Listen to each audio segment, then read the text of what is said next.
Hello everyone and welcome back to In Christ Alone. Today we'll be continuing our article series with another story from ChristianPerspective.net.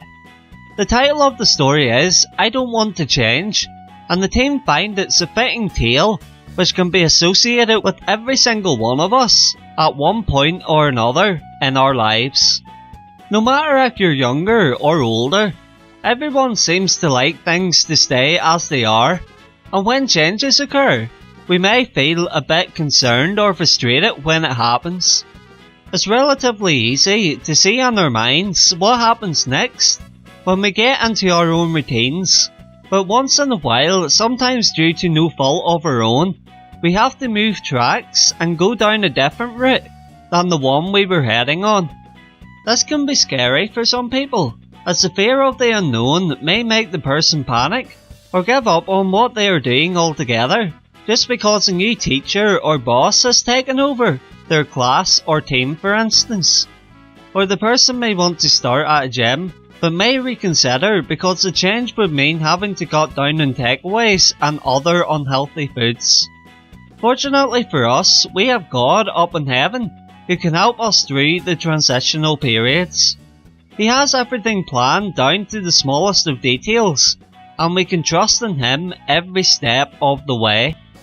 All we have to do is believe in His guidance and wait for His timing, for the change that is happening at the minute may be exactly what you needed when you look back a few months down the line. Now, with that thought in mind, we will begin the article.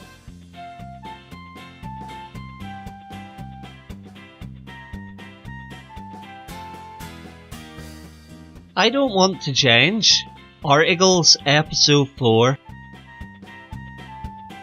But I don't want to change, Deborah repeated, for what must have been the 15th time that afternoon. For years, Deborah had lived the life of a pauper.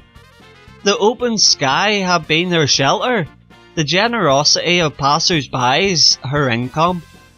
Now her father stood before her, offering her what he had offered her every day of her life, to give her a new life with him. But Deborah, why would you insist on clinging on your pauper ways, when I offer you a way of escape? Deborah could hear the pain in her father's voice. Nevertheless, she stubbornly shook her head and replied, I don't want to change, she repeated again. I like the way things are. But just last week, you complained about how you went to bed hungry. And don't you remember how miserable life can be in the rain? Deborah paused as she contemplated these points. It was true. Life could get very miserable out on the streets. But give up the life she'd known? Oh no, that she could never do. She would much rather go on complaining, even while ignoring the solution to her complaints. I can't change, Father, Deborah argued. I'm too set in my ways. It's just a hopeless case. I tried a few months back to give up this life, remember? And the very first day I was back on the streets. I just can't help it. Oh, but you could. I would help you. You could come live with me. I would give you other things to do besides aimlessly roaming the streets in this fashion.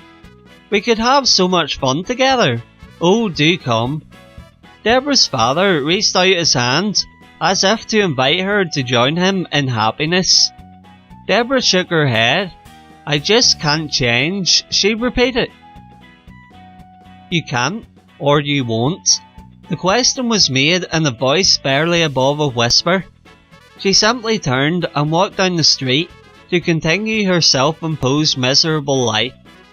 Deborah's father forced back the tears as he watched his daughter leave. He slowly turned and walked away. He would come back again tomorrow.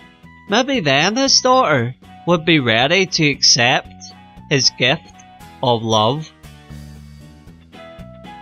That was the article called I Don't Want to Change. Just remember that the only one stopping us from changing our situation is ourselves. We just have to pray to God about the potential change, take the appropriate action, and leave the rest in His hands to see what the end result turns out to be. As Proverbs chapter 3 verses 5 to 6 says, "Trust in the Lord with all your heart, and lean not on your own understanding. In all your ways acknowledge Him, and He shall direct your paths." As Deborah's father asked Deborah, you can't change or you won't change. We can ask ourselves the same question when a transition occurs in our own lives. Remember, whatever happens after you take your leap of faith, the outcome may affect others in a positive manner too. And also remember, life-changing circumstances only happen when a change is involved.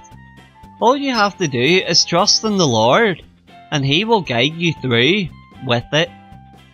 Thanks very much for watching, and we'll see you next time, here at In Christ Alone.